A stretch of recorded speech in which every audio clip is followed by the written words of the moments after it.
Hi friends, thanks for stopping by. जैसा कि आप सभी लोगों को पता है, किसी भी एक कैंडिडेट की एम्प्लॉयमेंट में अगर गैप आ जाता है तो वो काफ़ी नर्वस होता है कि अब नेक्स्ट जॉब उसको कैसे मिलेगी। क्योंकि उसको पता है काफ़ी सारे क्वेश्चंस पूछे जाने वाले हैं कि गैप क्यों आया, क्या आपको जॉब नहीं मिल रही थी। तो इसको कैसे टैकल करना है, ये सिर्फ और सिर्फ चार चीज़ों से हम आपको समझाएंगे और डेफिनेटली आप इसको टैकल कर सकते हैं। तो फ्रेंड्स, मेरा नाम है विनीत मैन और आप देख रहे हैं ओएनएस स्टडी सर्कल। तो आइए शुरू करते हैं वीडियो को। देखिए, चार चीज़ों में सबसे पहला है द इंटरव्यूअर साइड, कि इंटरव्यूअर की क्या साइड है, वो क्यों हमसे ये क्वेश्चन पूछता है, क्या वो जानना चाहता है या वो क्या करना चाहता है। फिर बात करेंगे हम द कैंडिडेट साइड की, कैंडिडेट की क्या पोजीशन है, किस तरीके से उसने टैकल करना है। उसके बाद हम करेंगे बात क्रिएटिंग अ डिफरेंस, क्योंकि सारे कैंडिडेट ही ये बोलते हैं कि उन्होंने ये जो गैप आया इसमें कुछ लर्निंग करी है। तो डिफरेंस कैसे क्रिएट करना है उस पर बात करेंगे। फिर हम बात करेंगे योर व्यू पॉइंट, कि आपका क्या व्यू पॉइंट होना चाहिए। तो ये फ्रेंड्स, शुरू करते हैं इस वीडियो को। वीडियो अच्छी लगती है तो डेफिनेटली हमारे चैनल और स्टडी सर्कल को सब्सक्राइब करें और बेल आइकन प्रेस करके ऑल नोटिफिकेशंस पे क्लिक जरूर करें। आइए फ्रेंड्स, शुरू करते हैं। अब सबसे पहले बात करते हैं द इंटरव्यूअर साइड। अब देखिए, इंटरव्यूअर का क्या काम है, सिर्फ दो ही काम करता है इंटरव्यूअर। पहला है उसका कि अच्छे कैंडिडेट को हायर करे जो कैपेबल हो उस काम को करने के लिए जिसके लिए उसको हायर किया गया है। ठीक है। दूसरा क्या है, दूसरा है कि कम सैलरी पैकेज में वो कैंडिडेट आए, जितना कम पॉसिबल हो सकता है। अब ये दोनों ही चीजें वो करना चाहता है, इसलिए वो पूछता है कि एम्प्लॉयमेंट गैप क्यों आया।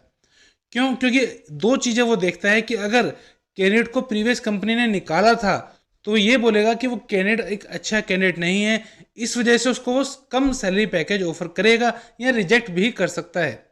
पहले वो देखेगा कि कैंडिडेट कैपेबल है या नहीं। अगर उसको लगता है कि कैंडिडेट तो कैपेबल है, फिर वो जाएगा सैलरी पैकेज की तरफ। फिर वो देखेगा कि इस कैंडिडेट को कम सैलरी पैकेज दी जाए। क्यों? क्योंकि उसमें गैप आया है एम्प्लॉयमेंट में। अभी दोनों ही चीज़ आपने टैकल कैसे करनी है कि कैपेबल भी आप लगें और आपकी सैलरी में कोई गिरावट ना है, कोई कमी ना है, अच्छा सैलरी हाइक आपको मिले। तो ये बात करते हैं द कैंडिडेट साइड पे आते हैं। अब फ्रेंड्स, हम बात करते हैं कैंडिडेट साइड की, कैंडिडेट की क्या पोजीशन है। पहला, कैंडिडेट नर्वस है, क्योंकि ज़्यादातर ये चांस होता है कि उसको प्रीवियस जॉब से निकाला गया है, तो वो नर्वसनेस सिचुएशन में है कि वो काफ़ी नर्वस है कि क्या होगा इंटरव्यू में। दूसरा है, उसको लगता है कि सारे कैंडिडेट यही जवाब देंगे कि उन्होंने कुछ स्किल सीखा है इस टाइम पीरियड में, तो किस तरीके से अलग डिफरेंट लग सकता है। तीसरा है, ये पजल आता है माइंड में कि क्या इसे रिज्यूमे में मेंशन किया जाना चाहिए कि एम्प्लॉयमेंट गैप है, या नहीं किया जाना चाहिए, या किया जाना चाहिए तो कैसे किया जाना चाहिए। अब हम बात करेंगे फ्रेंड्स अगला पॉइंट कि कैसे आपने डिफरेंस क्रिएट करना है। सबसे पहला आता है friends, always mention this in your resume. हमेशा मेंशन करें। लेकिन गलती क्या आती है, कैंडिडेट को ये नहीं पता होता कैसे मेंशन करना है। काफी कैंडिडेट लिख देते हैं एम्प्लॉयमेंट गैप, फिर लिख देते हैं अगर 1 साल का है, सपोज कीजिए 1 ईयर। ये चीज नहीं करनी है।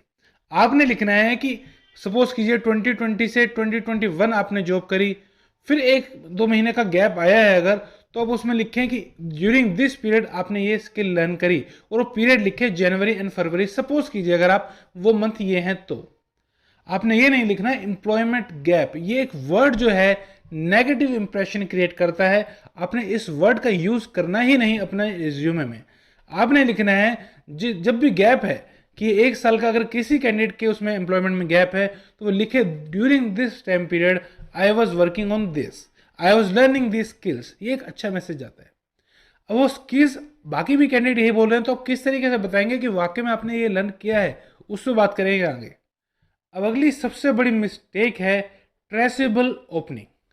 इसका क्या मतलब है, काफी कैंडिडेट बोलते हैं, मान लीजिए कैंडिडेट है, उसके एम्प्लॉयमेंट में 2 साल का गैप है, उसने बोला लेकिन बीच में 3 महीने उसने एसेंचर में या किसी भी कंपनी में काम किया था।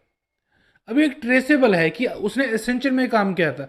वो जो एम्प्लॉयर है, इंटरव्यूअर है, वो कॉल कर सकता है एसेंचर को, और वो जो है नेगेटिव फीडबैक देता है, तो इंटरव्यू में काफ़ी सारी परेशानियां आ सकती हैं।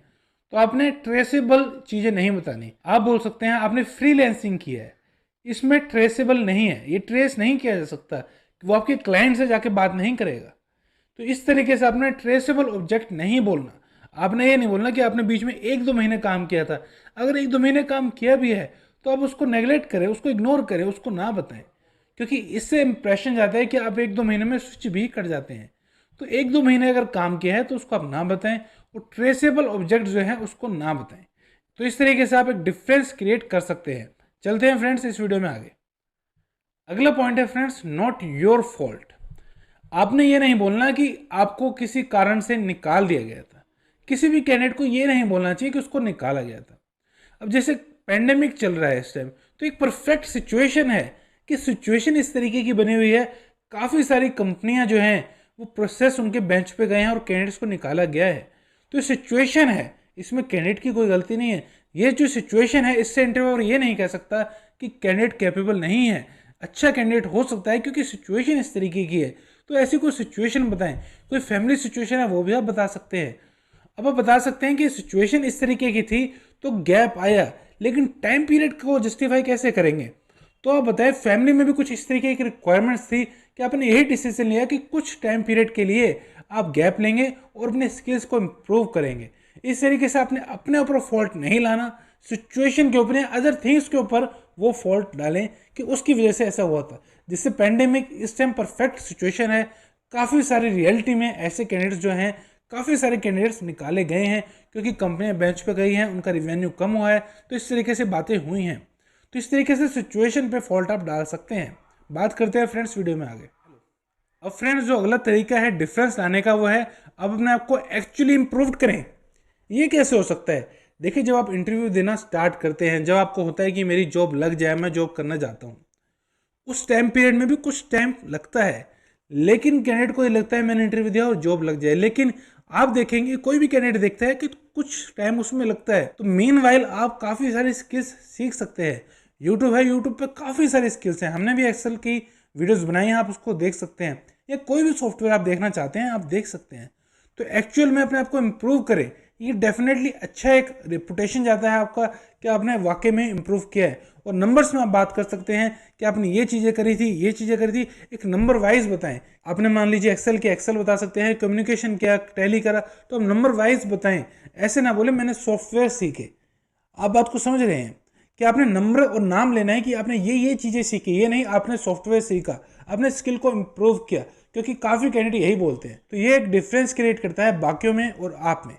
बात करते हैं फ्रेंड्स आगे। अब फ्रेंड्स अगला डिफरेंस आप क्रिएट कर सकते हैं छोटी छोटी चीज़ों से। अब देखिए, ये क्वेश्चन पूछा गया है तो प्रीवियसली एक कैंडिडेट ने काम किया है, तो छोटे छोटे जो अवार्ड मिले होते हैं आप उसको दिखाएं, डेफिनेटली दिखाएं कि मुझे ये अवार्ड मिला है। इससे क्या पता चलता है कि आप एक अच्छे कैंडिडेट हैं। और यहाँ तक हमें ये समझ आ गया कि आपने ये दिखाया इंटरव्यूअर को कि वाकई में एक आप अच्छे कैंडिडेट हैं, आपकी कोई गलती नहीं थी, सिचुएशन इस तरीके की थी कि एम्प्लॉयमेंट गैप आया और वाकई में ही आपने कुछ लर्न किया है। अब इंटरव्यूअर ये नहीं कह सकता कि आप एक कैपेबल कैंडिडेट नहीं हैं। अब बात कहाँ है कि वो आएगी सैलरी पे, कि सैलरी पैकेज वो कम ऑफर करने की कोशिश करेगा। और योर व्यू पॉइंट जो अगला पॉइंट है उसमें हम यही बताएंगे किस तरीके से सैलरी आप अच्छी ले सकते हैं, एक अच्छा हाइक आप ले सकते हैं। तो बात करते हैं फ्रेंड्स आगे वीडियो में। अब मान लीजिए फ्रेंड्स एक कैंडिडेट इंटरव्यू में जाता है और इंटरव्यू बोलता है एम्प्लॉयमेंट में गैप है, हम आपको कम हाइक ऑफर करेंगे। तो क्या जवाब होना चाहिए ताकि अच्छी हाइक मिले? सबसे पहले कैंडिडेट को बोलना है कि उसका करियर ऑब्जेक्टिव क्या है। वो ये बोले कि काफ़ी सारे ऑप्शंस मिले थे बीच में जो भाई गैप था। एक तो आप करना नहीं चाह रहे थे क्योंकि सिचुएशन जैसे हमने बताया आपको, दूसरा आपने ऑफर रिजेक्ट भी करे। क्यों? क्योंकि आप एक करियर ऑब्जेक्टिव देख रहे हैं, अच्छी कंपनी में प्रोफाइल देख रहे हैं, तो आपको वो ऑप्शन नहीं मिला था, इसलिए आपने वेट किया। ये नहीं कि सैलरी के लिए किसी कंपनी में आप चले गए। ये काफ़ी एक अच्छा इंप्रेशन क्रिएट करता है कि आप एक करियर के लिए यहाँ पे आए हैं, लॉन्ग टर्म के लिए आए हैं। लॉन्ग टर्म से अगला पॉइंट भी यही है, लॉन्ग टर्म। आप बोले कि सर मैं लॉन्ग टर्म के लिए आना चाहता हूँ कंपनी में। काफ़ी बार क्योंकि क्या होता है, कैंडिडेट शॉर्ट टर्म के लिए जो आते हैं वो कम सैलरी पे एग्री करते हैं। क्यों? क्योंकि उनका गैप खत्म हो जाए, उनको एम्प्लॉयमेंट मिल जाए, बाद में वो 1 साल बाद स्विच कर जाते हैं दूसरी कंपनी में।